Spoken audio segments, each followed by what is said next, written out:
All right, guys, we're back. So I have a fun clickbait video today. So I will title this, How I Bought 2 Cases of Twilight Masquerade. Or no. How I spent $280 on 2 cases of Pokemon. There we go. How I spent $280 on 2 cases of Pokemon. So, several weeks ago, made a video about why you need to abuse TCG player sales and how. To prove a point, I was going to do this anyway, but I took every dollar of store credit that I got. It was about $1,600. I had about $100 left over from a prior sale. And I went and I checked. I was like, okay, I need 3 more cases of Paldea Evolved, and I need 2 more cases of Twilight Masquerade. So I price checked them, looked at what was there. I was like, okay, Mr. P's like $125 a box. There's not really any discounts here. Twilight Masquerade's $155. It didn't get reprint in the little mini wave that there was, which means that $155 a box is probably gonna be that floor for a while. So, in my infinite wisdom, I decided to go after the Twilight Masquerade, and I picked up 2 cases of Twilight Masquerade for a whopping $280.73, and that was shipped to my door. It was European cases. You can go see the sales on TCG Player. I bought 2 of them in a single purchase from the same vendor.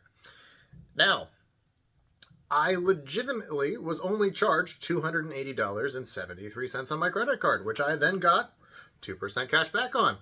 And then, because I'm a 3% subscriber on TCG Player, I got another 3% back on both of those cases, up to $50. And because, newsflash, we are not on the fancy sale dimes, I went and made sure I secured a case. And in the case of Twilight Masquerade, those cases were about the same price, I think actually the same price / cheaper than the loose boxes. Now, this is a moment where your case price versus your single boxes matters a little bit less because you're not capped by the $50 credit limit. You can go for more of a straight up optimal per unit cost. Now, the cost per unit on a case of Twilight Masquerade is about $900 shipped. Or it was. I don't know if they've been bought out since I did this purchase. There we go. Make my hair a little less pointy in the front. My evil villain investor haircut. I got cleaned up, guys, by the way. You like the start of the Viking beard we're going for? I'm thinking we're gonna go like down to like here maybe, and then we'll kind of just like keep going it down until like it just. No, I'm kidding. I'll probably go about right here though. And the fun part here is because I'm a TCG Player subscriber, not only did I get the 2% cash back on the $280, right? So I made a whole whopping $3.80 back on that. I also got 3% cash back on the $1,800 that I spent on the cases, counting my credit and card that was spent, which means on top of that, I got another $66 in store credit. If you're doing math, that means that case of Twilight Masquerade, in theory, cost me $200 and what is that? $14? $220 actually, and some odd cents. Sorry, I can't quite math that well. So yeah, $66 minus 280, 220, 214, actually 211 and change. Sorry, 210 and change, yeah. So $211 is the actual cost. However, I'm going to take the $66, put it back in another case of Pokemon, and rinse and repeat. Now, why is this important? I literally said, do these sales and abuse the crap out of them. TCG Player's backend, as a seller, right?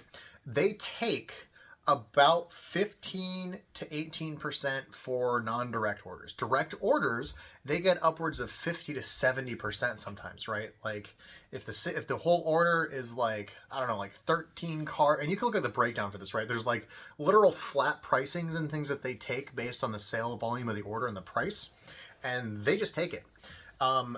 So your direct fees can be upwards, once it's all averaged out, of like 30 to 40% once this is all broken out. So on direct, TCG Player is still making an absolute slaying, right? Plus people pay them like $8 a month to be on direct and blah, blah, blah, blah. All this stuff, right?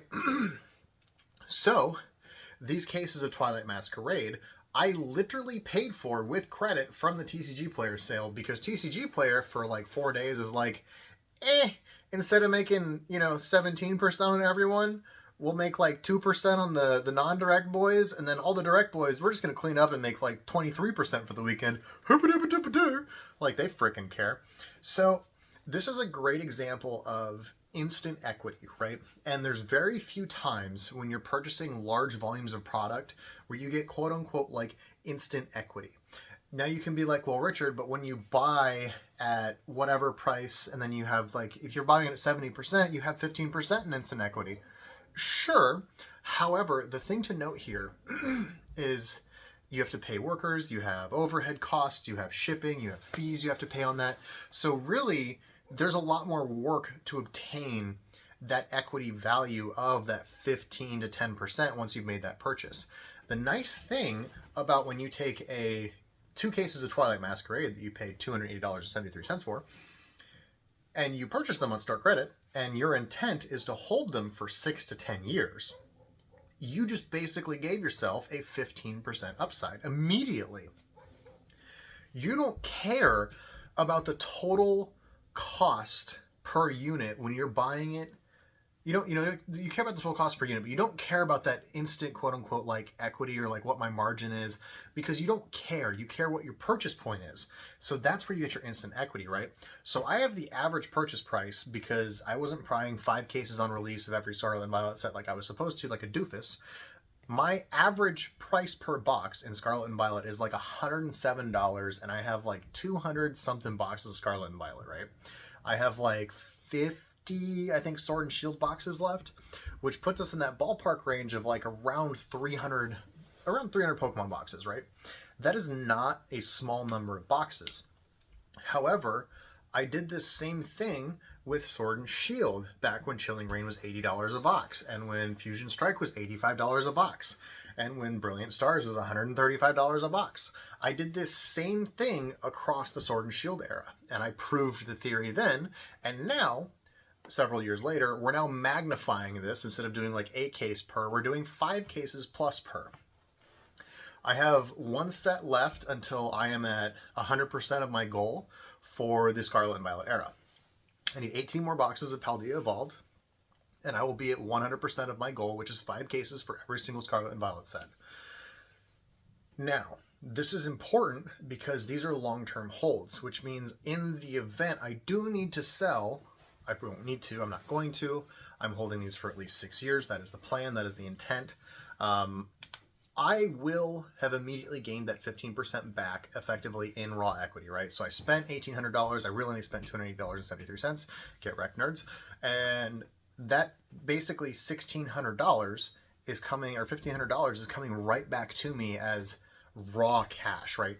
I've not paid taxes on that. I purchased it at retail, which is important, right? Like, I purchased this at retail. So when I go do my taxes at the end of the year, this is a retail purchase product of $155. Now, when I go do my inventory write-downs and everything else, I now count that at my purchase price. So even though I spent X dollars, all this stuff adds up and it starts padding out your numbers more and more and more.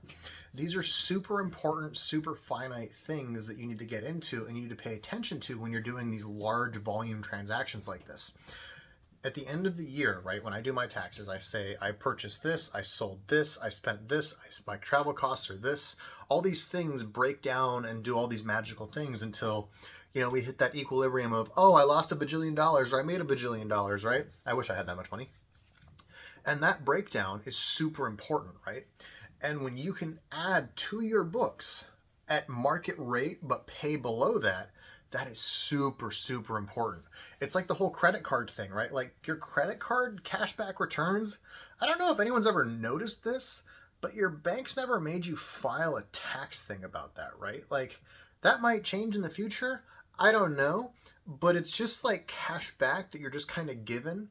And I've never had to file a form for that. I've never heard of having to file a form for that. My CPA has never heard of that. Like no one's ever heard of this. It's just kind of like a under the table back room, like elbow rub, like, yeah, cashback rewards, eh? Yep, that's a good. You like that too? Me too. Yeah, have fun. So these are super important things that you have to jump on. if I didn't spend $9,000 and $10,000 or whatever the heck it was, like 10 grand, I think, a little over 10, 11 after tax and shenanigans and whatever, it's somewhere around 10, 11 grand. And then one of my orders got refunded because they suck. If I didn't spend that money, I wouldn't have gotten 2 cases of Twilight Masquerade. So I basically spent $11,000 to spend $12,500. I then get to add that to my books and then write that against my profit and all these other things. We have little magic numbers that occur. And I've built out my sealed position for more long-term holds, which also loops back to the lazy man's way of investing in TCG player games, which is you buy it, throw it on a shelf, and forget about it for 10 years. Magical system! Totally applaud it. All for it. I have an indefinite amount of work that I have in my future. The last thing I want to do is sit there and try and break down Pokemon boxes and... No, I'm going to throw that motherfucker up on there for like $700 shipped, and if someone wants to pay $700 times $6 a box, they can have it. And I will ship one thing with sign tracking to one Timmy in a faraway land who will then open it and be very happily ever after. Or who knows, I might sell it to other YouTubers who are doing box breaks. I don't know. I have a crap ton of boxes. I'm not selling them for a long time. But this is the important delimiter, right? And you can do this with $500, $1,000, $5,000, $200. This doesn't matter. At scale, right? I'm doing $10,000 units. I get $1,500 in cash back from TCG Player. I get another $200 in cash back from my bank because I get 2% from that. You know, I'm looking at $1,700 in just effective magical money that just appears in various accounts. I then take that and then go do more things with it and rinse and repeat and rinse and repeat. If you only have $5,000, you be more selective, but you do the same thing. And instead of, $1,700 back, you get maybe like $850 or $875. If you only have $1,000, you get $170 back. If you have $200, you get $35 back. Like this doesn't matter what you do. It applies the same across any volume amount. And that's why this is so important, because it doesn't matter how much you spend. You don't have to be, oh, well, Rich, dude, it's not fair because you spent like $10,000. No, it doesn't matter. I was doing this with $500. I was spending money on singles that I was missing for sets and collections, or I was just like, oh, hey, that's underpriced. I'll buy a booster box and like a dozen or two of that card because that's fine. And I'd get my $20, $30 back on the sale. Awesome. Anyone can do this. You can do it with $100. You can do it with $200. It doesn't matter. What matters is you stay consistent with it and you be patient. If you're patient and you're consistent, you will win. I guarantee it. That's how you end up with 14 cases of Ys on that shelf times, Jesus, there's 200 boxes of Weiss there. I was doing this with cases of Weiss. I would wait for the Weiss Schwartz product to drop down to like $50 a box. I would go buy it for a dumb price per case, $850, $900 per case, and I would just sit on it. That was it. I didn't do anything. I didn't pretend I'm a wizard here. Like, that was it. I bought it, threw it on a shelf, and forgot about it. And I'm probably going to sell some of those cases of Weiss now that are now worth $80 to $100+ a box that I bought 2 years ago that I've now effectively doubled up on. I will take that, sell them, and dump all that back in inventory, and I'm just going to enjoy the compound growth and go from 18 boxes of Weiss to, 9 boxes of Fab and 10 boxes of this and 5 boxes. Like, I don't care. This is all about cycling and growing and cycling and growing and cycling and growing. And if you're consistent with it and you work hard, you will do well. The problem is people are not consistent and they're flighty about it. So they're in one day, out the other. Oh, this month I'm out. Oh, well, I can't this month. It's too busy. Blah, blah, blah. And like, I get it, guys. Stuff always comes up. But the problem is if you always make those excuses and you always do that, and then when everyone is like, oh my God, you gotta buy the lizards. They're dying. They're exploding in price. You're buying in to that peak hype point, and you don't want to do that. You want to buy every chip down, and you want to buy that initial upturn. You want to buy that whole way up, and then right when everyone's like, oh my God, the Charizard is $400, then you sell your Charizard. Then you sell your box of White Swords. Then you sell your Magic. Then you recoup some of your money, and then you do the same thing again. And that whole way down you buy. And you double up your inventory the whole way down and on the whole way up. And you run through these cycles. And that's the thing, is people don't stick around long enough to enjoy these cycles. I started buying TCGs again in 2019. And this is like before COVID hit.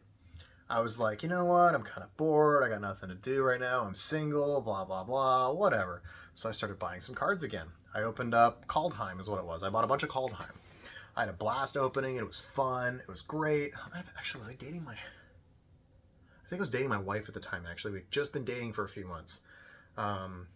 Little did I know she'd be my wife. Haha. And, you know, I'm just sitting there like, man, this is great. I'm having fun. I'm opening the product, blah, blah, blah. Just had fun. I just made him a master set of Kaldheim, and I called it a day. It was easy. I did it some more. I did it some more. And pretty soon 2020 rolls around, and I'm like, oh, crap. Oh, let me look at this Flesh and Blood. I started getting into Flesh and Blood again. And, you know, it's just this downward cycle of, like, just total degeneracy that began where I just got more and more and more and more and more invested into these games. And now I have almost 1,000 boxes of Flesh and Blood on my shelves. I have hundreds of boxes of Weiss Schwarz. I have hundreds of boxes of Pokemon. I have 10,000 envelopes for shipping out singles. I have all this stuff that I built off of a literal couple $100 purchase of Kaldheim. And I kept adding to it, obviously. It's not like I did all of this with $300 in Kaldheim. Like, good luck. Like, that's Narnia mode. Like, you are insane. Congrats if you did that. But being consistent, and I bought all the way through that bull run of 2020, 2021. I endured all of 2022 and all of 2023. And the first half of 2024 that just sucked. And I kept buying, and I kept buying, and I kept buying, and I kept buying. And I just kept buying. And, like, you're just sitting there going, like, ow! But eventually, when that market turns, you just get to enjoy it. And we're at that point now where the market has turned. Everyone is like, oh my God, Surging Sparks, blah! Oh my God, Outsiders, blah! Like, or whatever or oh my God, with the Azure Lane. $2,000 a case. I have the highest sale on TCG Player for that, by the way, because, yeah, $26.69.69, I think is what I sold that for. That's me. But, like, if you're patient and you wait for those moments, that's where you make your real money. And you just have to be consistent. And taking advantage of those TCG Player sales is so huge. I have 5 cases of Twilight Masquerade, and my cost basis is just over $2,500 on those 5 cases. And that is heavily dropped down because obviously I only spent $280 in the last 2 cases. That's all it cost me. But you don't get to do that if you don't wait for those moments and you go hard when they appear. Save your money, jump on those TCG Player sales. Like, it doesn't matter what happens. Fusion Strike is a great example. It went from like $220 to $290 over the sale weekend, and everyone's like, oh, it'll dip. Now it went higher. Good luck getting that for under $250 a box now. So just stay thirsty, guys. Just always be ready to make those moves and just be consistent. Like, just be consistent. And you too can buy 2 cases of Twilight Masquerade for $280.73 shipped. Have a good day, guys. Bye.